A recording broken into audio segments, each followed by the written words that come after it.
Hello friends, आप सबका स्वागत है आपके अपने YouTube channel let's learn geography पर। फ्रेंड्स, हम पढ़ रहे हैं प्रैक्टिकल ज्योग्राफी और आज हम पढ़ने जा रहे हैं कंटूअर्स। तो चलिए स्टार्ट करते हैं। कंटूअर्स को पढ़ने से पहले हम देखते हैं कि भाई उच्चावच होता है उसकी क्या डेफिनेशन है, उसको हम कैसे परिभाषित करेंगे और वो उच्चावच होता क्या है। देखो, सबसे पहले है भाई उच्चावच। पृथ्वी के धरातल के विभिन्न जो स्वरूप होते हैं ना, वही कहलाते हैं उच्चावच या रिलीफ। क्या है, हमारी अर्थ के ऊपर चाहे किसी भी प्रकार का धरातल है, वो अलग अलग जो धरातल होते हैं वही कहलाते हैं उच्चावच। जैसे भाई देखो, हमारी पृथ्वी पर पर्वत भी हैं, मैदान भी हैं, पठार भी हैं, तो ये सारे क्या हैं, अलग अलग रिलीफ हैं, ये उच्चावच कहलाते हैं। आगे है फ्रेंड्स, उच्चावच को किसके द्वारा दर्शाया जाता है? रिलीफ मैप होते हैं, यानी कि जो उच्चावच मैप होते हैं उनके द्वारा जो ये उच्चावच होते हैं उनको दर्शाया जाता है। और उच्चावचों को मैप पर दर्शाने के अलग अलग मेथड होते हैं। हम सबसे पहले उस मेथड को देखते हैं कि भाई कौन से वो मेथड हैं। पहला देखिए, हैशूर। हैशूर क्या होता है? मैप पर खींची जाने वाली वे रेखाएं होती हैं जो ऊंचाई को दर्शाती हैं। क्या है? मैप पर जो रेखाएं ऊंचाई को दर्शाती है ना, वही कहलाती हैं हैशूर्स। दूसरा है स्थानिक ऊंचाई। जो स्थानिक ऊंचाई होती है वो क्या है? कोई भी एक पर्टिकुलर स्थान है, उसकी समुद्र तल से कितनी ऊंचाई है, ये दर्शाना ही उस स्थान की स्थानिक ऊंचाई कहलाता है। नेक्स्ट है तल चिन्ह। हम जगह जगह पे देखते हैं भाई, हमें जो तल चिन्ह है उनके मार्क्स दिखाई देते हैं। जैसे देखो, इस तरह से पत्थर पे लिखा हुआ होता है, उस तरह होते हैं तल चिन्ह। नेक्स्ट है त्रिकोणमिति स्टेशन। जो त्रिकोणमिति स्टेशन होता है, ये क्या होता है? ये क्या करते हैं भाई, कोई एक पर्टिकुलर एक स्थान होता है और उसके आसपास का जो क्षेत्र होता है उसके ऊपर मैथमेटिकल सर्वे किया जाता है, लेकिन वो एक पर्टिकुलर स्थान होता है ना, वही उसका मेन पॉइंट होता है। उससे आसपास के जो क्षेत्र होते हैं उनका जो सर्वे है वो किया जाता है। नेक्स्ट है पहाड़ी छायाकरण, हिल शेडिंग। पहाड़ी छायाकरण क्या है? पहाड़ी की छाया द्वारा उसकी जो ऊंचाई है उसका अनुमान लगाना ही है हिल शेडिंग। यानी कि जो वो पहाड़ी है उसकी जो ऊंचाई है उसका अनुमान लगाया जाता है, जो पहाड़ी की जो छाया बनती है उसके द्वारा। नेक्स्ट है स्तर वर्ण। स्तर वर्ण क्या है? इस विधि द्वारा अलग अलग स्तरों पर ऊंचाई मापी जाती है। नेक्स्ट है भू आकृति चिन्ह। भू आकृति नाम से देखो, भूमि की जो आकृति है उसके कुछ चिन्ह यानी कि कुछ सिंबल्स होते हैं, उनके द्वारा ऊंचाई को दर्शाया जाता है, वही कहलाते हैं भू आकृति चिन्ह। नेक्स्ट है समोच्चय रेखाएं। जो समोच्चय रेखाएं होती हैं ना, वो समान ऊंचाई वाले जो स्थान होते हैं उनको मिलाने वाली रेखाएं होती हैं। नेक्स्ट है आकार या फिर खंडित रेखाएं। ये लाइन होती हैं, ये किसी विशेष स्थान को दर्शाती हैं, जो ये आकार या खंडित रेखाएं होती हैं। नेक्स्ट है मिश्रित विधियां। जो मिश्रित विधियां हैं वो क्या है भाई? विभिन्न मिश्रित विधियों के द्वारा जो रिलीफ होते हैं उनको प्रदर्शित किया जाता है, ये है मिश्रित विधियां। आगे देखिए, जो समोच्चय रेखाएं हैं उनके बारे में पढ़ते हैं। देखो, समुद्र तल से समान ऊंचाई वाले जो समीप जो स्थान होते हैं उनको मिलाने वाली रेखाएं क्या कहलाती हैं? समोच्चय रेखाएं कहलाती हैं। और भारत में जो ये ऊंचाई मापने का जो बेस लेवल है वो कहाँ है? देखो, भारत में चेन्नई तट पर जो निम्न ज्वार आते हैं ना, उनके जल निशान से भी सभी स्थानों की जो ऊंचाई है वो मापी जाती है। क्या भाई? भारत में जो चेन्नई तट पर निम्न ज्वार आते हैं वहाँ पे जल के निशान हो जाते हैं, और उन जल के निशानों से और आसपास के जो क्षेत्र हैं उनकी ऊंचाई मापी जाती है। नेक्स्ट देखिए, समुद्र के अंदर गहराई में समान गहराई क्षेत्रों को मिलाने वाली रेखाएं क्या कहलाती हैं? ये कहलाती हैं समगहराई रेखाएं या फिर आइसोबाथ। क्या है? समुद्र के अंदर गहराई में समान गहराई वाले क्षेत्रों को मिलाने वाली रेखाएं कहलाती हैं आइसोबाथ या फिर समगहराई रेखाएं। नेक्स्ट देखिए, ये है वर्टिकल इंटरवल यानी कि ऊर्ध्वाधर अंतराल। क्या है? दो क्रमिक समोच्चय रेखाओं के बीच लंबाई का जो अंतराल होता है ना, वही क्या कहलाता है? ऊर्ध्वाधर अंतराल। क्या है? दो क्रमिक समोच्चय रेखाओं के बीच जो लंबाई का अंतराल होता है वो कहलाता है ऊर्ध्वाधर अंतराल। फीट या मीटर में इसको मापा जाता है। ठीक है, ये यहाँ पे डायग्राम में दर्शाया गया है। जो वर्टिकली होती हैं ये, यानी कि ये लंबाई का अंतराल होता है दो समोच्चय रेखाओं के बीच में। आगे देखिए, दूसरा है क्षैतिज अंतराल। जो क्षैतिज अंतराल होता है इसमें दो क्रमिक समोच्च रेखाएं हैं जो उनके बीच में जो आपसी जो क्षैतिज अंतराल होता है उसको दर्शाया जाता है। इसको भी फीट या मीटर में मापा जाता है और ये ढाल के अकॉर्डिंग जो है वो बदलता रहता है। भाई देखो, मान लो ढाल है, अचानक से तेज ढाल हो गया तो ये इस तरह से जाएगा, ठीक है, ये इस तरह हो जाएगा।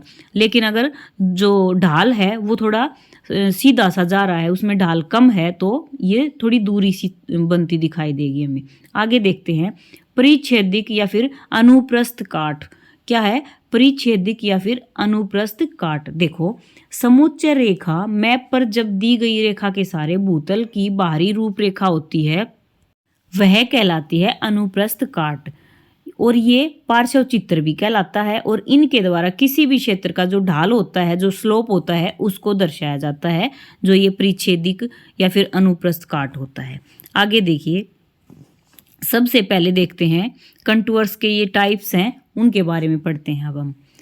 पहला है एक समान ढाल यानी कि यूनिफॉर्म स्लोप। ये दो प्रकार का होता है। जो ये यूनिफॉर्म स्लोप होता है, ये पहला होता है जेंटल स्लोप यानी कि जो मंद स्लोप या मंद ढाल होता है वो है यूनिफॉर्म स्लोप का पहला प्रकार।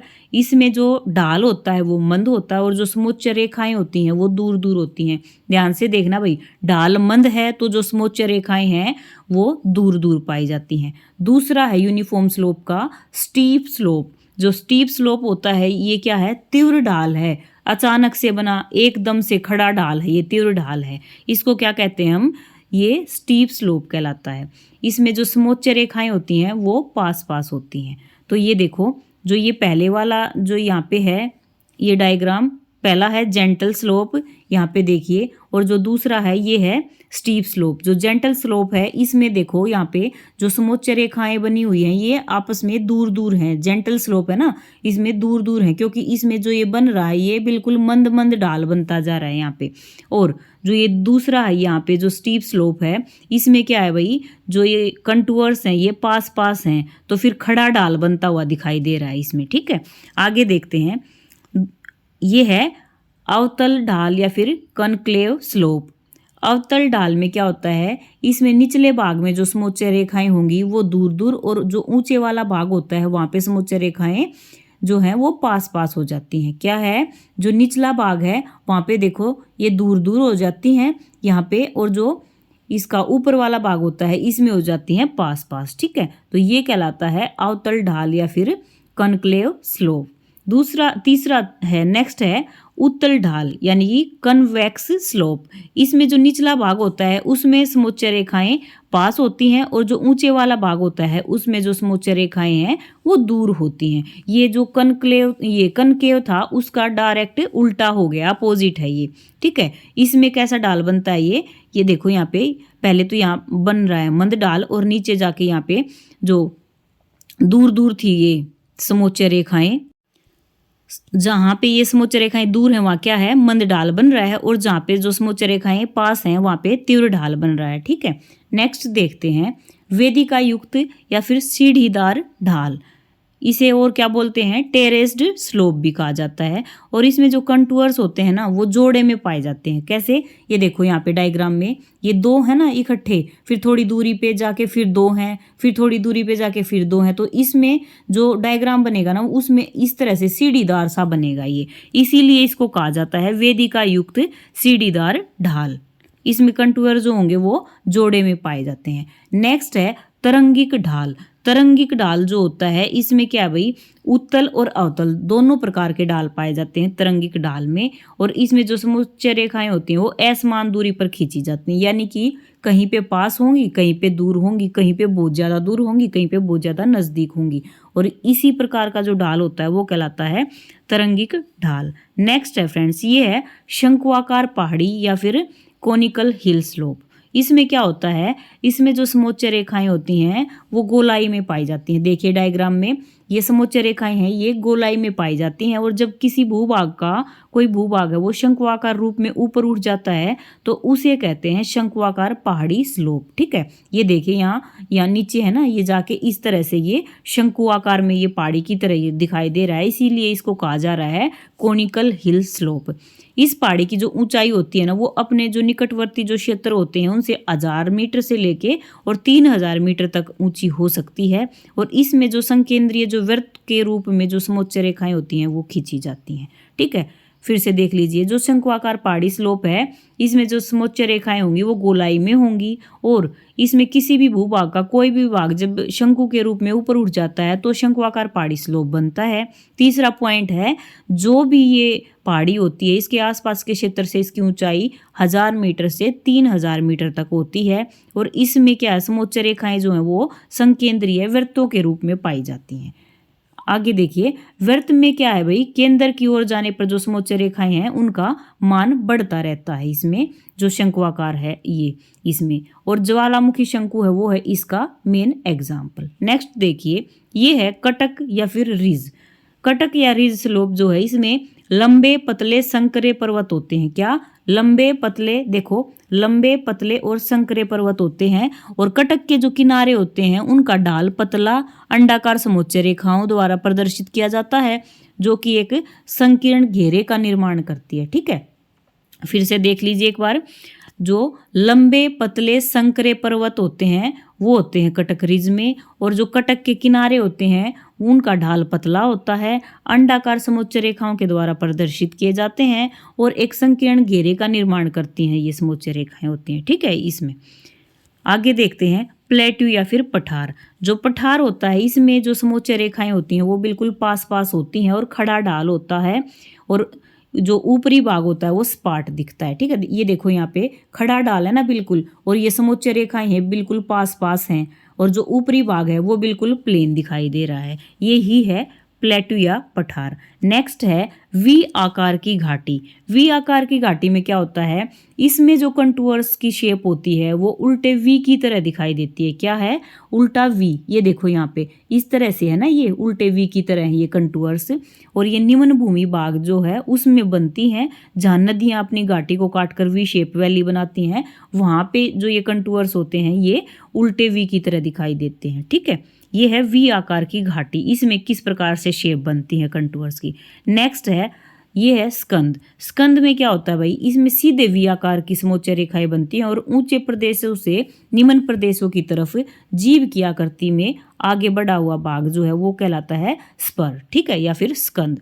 ये यहाँ पे डायग्राम में देख लीजिए, इसमें क्या है, जो पहले वाला था वी आकार था उसमें तो उल्टी वी बन रही थी, इसमें सीधी वी बन रही है। ठीक है, और ये कहाँ है, ऊंचे जो प्रदेश हैं उससे निम्न प्रदेशों की तरफ जीभ की तरह फैली हुई सी जो आकृति होती है वही कहलाती है स्कंद। आगे है फ्रेंड्स वाटरफॉल। वाटरफॉल में कैसे होते हैं कंटूर्स, ये देखिए, चट्टानी भाग होता है जो ऊंचाई पर होता है, और उसे जल का जो नीचे की ओर गिरना है वही कहलाता है वाटरफॉल्स। इसमें 2-3 कंटूर्स जो होते हैं वो आपस में मिलते हैं। देखो यहाँ पे जो डायग्राम है ये देखो, इसमें देखो भाई ये कंटूर्स हैं, ये आपस में मिले हुए हैं ना, ये 3 कंटूर्स मिले हुए हैं, तो इसका क्या मतलब है, ये है जलप्रपात। ठीक है, जलप्रपात क्या होता है, इसमें ऊंचाई से पानी गिरता है, कहाँ, नीचे की साइड गिरता है, 2-3 जो कंटूर होंगी वो आपस में मिली हुई होंगी, फिर ये बनाता है जलप्रपात। फिर है भाई जो सी क्लिफ होते हैं, समुद्री भृगु होते हैं, उनमें जो कंटूर्स होते हैं वो किस प्रकार से होते हैं। देखो सबसे पहले तो देखो, जो समुद्री भृगु होते हैं ये क्या होते हैं, जब चट्टानों का कोई भी भाग समुद्र की ओर मुंह करके खड़ा हुआ दिखाई देता है वही कहलाता है समुद्री भृगु या सी क्लिफ। अच्छा, इसमें ये कंटूर्स हैं ये कैसे हैं, इसमें फ्री हैंड से जो कंटूर बनाते हैं हम वो ड्रॉ किया जाता है, यानी कि इसमें हम जो कंटूर्स ड्रॉ करेंगे वो फ्री हैंड से ड्रॉ करेंगे, और एक दूसरे के ऊपर खींचे जाएंगे जो कंटूर्स होंगे। ये देखो यहाँ पे इस डायग्राम में देखो भाई, यहाँ से स्टार्ट हो रहा है ये, और फिर जाते जाते फिर इस तरह से ये एक दूसरे के ऊपर कंटूर्स ड्रॉ होने लगे। यही क्या है, इस प्रकार इससे बनी हुई जो आकृति है वो है सी क्लिफ। आगे एक बार इसका रिवीजन कर लेते हैं। सबसे पहले हमने पढ़ा कंटूर्स में उच्चावच, जो कि जो पर्वत मैदान पठार वगैरह ये सारे क्या हैं, उच्चावच हैं, इनको दर्शाया जाता है रिलीफ मैप के द्वारा। फिर हमने पढ़ा उच्चावच को मैप पर दर्शाने के लिए जो मेथड होते हैं वो कौन से हैं। सबसे पहला मेथड पढ़ा हमने हैशूर्स, जो कि मैप पर खींची जाने वाली रेखाएं होती हैं जो ऊंचाई को दर्शाती हैं। फ्रेंड्स, जो हमने कंटूर्स पढ़ा है ना, वो क्या है, वो समान जो ऊंचाई वाली जो ये सारी की सारी जो रेखाएं होती हैं मैप पर, उन्हीं को तो दर्शाते हैं ना। फिर हमने दूसरा पढ़ा स्थानिक ऊंचाई। स्थानिक ऊंचाई यही है कि भाई जो समुद्र तल है उससे कोई पर्टिकुलर स्थान है उसकी कितनी ऊंचाई है, वही कहलाती है स्थानिक ऊंचाई। फिर पढ़ा तल चिन्ह, फिर पढ़ा त्रिकोणमिति स्टेशन, उसके बाद पढ़ा पहाड़ी ये छायाकरण, जो कि पहाड़ी की छाया होती है उसके द्वारा उसकी ऊंचाई का अनुमान लगाया जाता है। फिर स्तर वर्ण पढ़ा, इसमें विभिन्न प्रकार के अलग अलग स्तरों की ऊंचाई मापी जाती है। भूआकृति चिन्ह जो होते हैं वो कुछ सिंबल्स होते हैं ऊंचाई को दर्शाने के लिए। फिर समोच्च रेखाएं पढ़ी, जो समोच्च रेखाएं हैं वो क्या होती हैं, समान ऊंचाई वाले स्थानों को मिलाने वाली रेखाएं होती हैं समोच्च रेखाएं, जो आगे और पढ़ेंगे। आकार खंडित रेखाएं होती हैं, ये लाइन होती हैं किसी विशेष क्षेत्र को दर्शाती हैं। फिर हमने पढ़ा मिश्रित विधियां, जो कि विभिन्न मिश्रित विधियों द्वारा उच्चावच को प्रदर्शित करती हैं। फिर हमने आगे पढ़ा जो समोच्च रेखाएं होती हैं वो क्या करेंगी, समुद्र तल से समान ऊंचाई वाले जो समीप जो स्थान होते हैं उनको मिलाएंगी। भारत में जो ऊंचाई मापने का जो बेस लेवल है वो कहाँ है, चेन्नई के तट पर जब निम्न ज्वार आते हैं तो जल का निशान बन जाता है, उसी से और स्थानों की ऊंचाई मापी जाती है। फिर हमने देखा कि भाई जो समुद्र तल से के अंदर जो गहराई होती है उसमें समान गहराई वाले क्षेत्रों को मिलाने वाली रेखाएं कौन सी होती हैं, सम गहराई रेखाएं या फिर आइसोबाथ। ठीक है। नेक्स्ट हमने पढ़ा ऊर्ध्वाधर अंतराल। जो ऊर्ध्वाधर अंतराल होता है उसमें जो दो क्रमिक समोच्च रेखाएं होती हैं उनके बीच की लंबाई को दर्शाया जाता है, ये फीट में दर्शाई जाती है, फिर मीटर में। क्षैतिज में दो क्रमिक समोच्च रेखाओं के बीच की जो क्षैतिज अंतराल होगा उसको देखते हैं, इसको भी फीट में मापते हैं। ये ढाल के अकॉर्डिंग बदलता रहता है। फिर देखा हमने परिच्छेदिक या फिर अनुप्रस्थ काट, जो कि समोच्च रेखा मैप पर जब दी गई रेखा के सारे भूतल की जो बाहरी रूपरेखा होती है वह होती है। पार्श्व चित्र भी इसका नाम है। क्वेश्चन में आ सकता है अनुप्रस्थ काट का दूसरा नाम बताइए, परिच्छेदिक का दूसरा नाम बताइए, तो ये है पार्श्व चित्र। नेक्स्ट हमने पढ़ा जो कंटूर्स के टाइप्स हैं वो। सबसे पहले पढ़ा एक समान ढाल यानी कि यूनिफॉर्म स्लोप, जो कि दो प्रकार का होता है, जेंटल और मंद। जो जेंटल स्लोप होता है इसमें जो ये समोच्च रेखाएं होती हैं ये दूर दूर होती हैं, और जो तीव्र जो स्लोप होता है, जो स्टीप स्लोप होता है, इसमें जो समोच्च रेखाएं होती हैं वो पास पास होती हैं। और जो स्टीप स्लोप होता है उसमें खड़ा तीव्र ढाल बनता है और जेंटल में मंद ढाल बनता है। फिर हमने पढ़ा अवतल ढाल।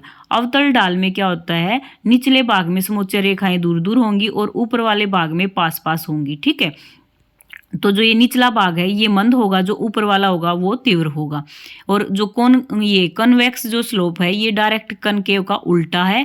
इसमें निचले भाग में समोच्च रेखाएं पास पास होंगी और ऊपर वाले जो ये भाग है इसमें समोच्च रेखाएं होंगी दूर दूर। तो इसमें जो ढाल है दूर दूर में बनेगा मंद, और जो ये निचला भाग यहाँ बनेगा तीव्र ढाल।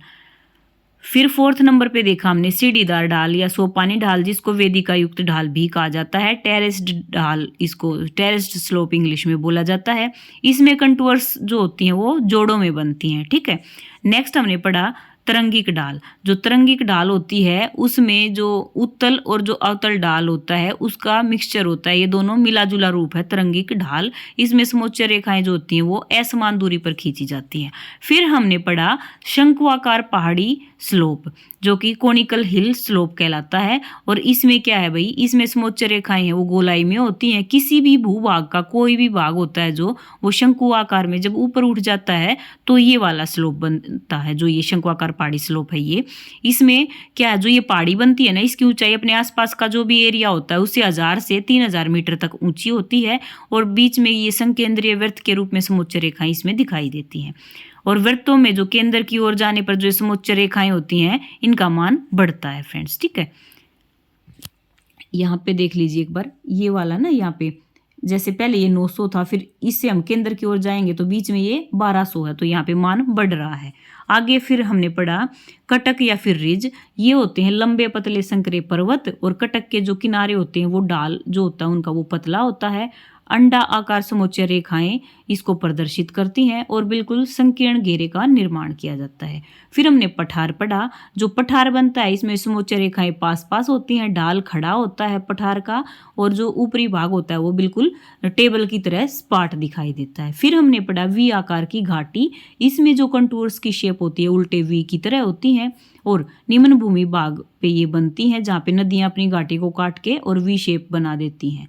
फिर हमने पढ़ा स्कंद। स्कंद में सीधा वी आकार होता है, जो समोच्च रेखाएं होती हैं उनका ऊंचे प्रदेशों से निम्न प्रदेशों की तरफ जीभ की आकृति में ये आगे बढ़ा हुआ होता है, इसीलिए इसको कहा जाता है स्कंद। नेक्स्ट है वाटरफॉल। वाटरफॉल जो होता है ये एक चट्टानी भाग होता है जिसमें ऊपर से ऊंचाई से नीचे की ओर पानी गिरता रहता है। इसमें जो कंटूअर्स होते हैं वो 2-3 कंटूअर्स आपस में मिले हुए होते हैं। फिर पढ़ा समुद्री भृगु। इसमें क्या है भाई, जब चट्टान का कोई भी भाग समुद्र की ओर मुंह करके खड़ा हुआ सा दिखाई देता है तो वही कहलाता है समुद्री भृगु। इसमें फ्री हैंड से हम कंटूअर्स ड्रॉ करते हैं और ये एक दूसरे के ऊपर खींचे जाते हैं। इसमें सी क्लिफ होता है, जो समुद्री भृगु होता है इसमें कंटूअर्स। तो ये था हमारा कंटूअर्स का चैप्टर फ्रेंड्स। अगर आपको अच्छा लगा हो तो लाइक, शेयर, कमेंट और सब्सक्राइब करना फ्रेंड्स। Bye bye.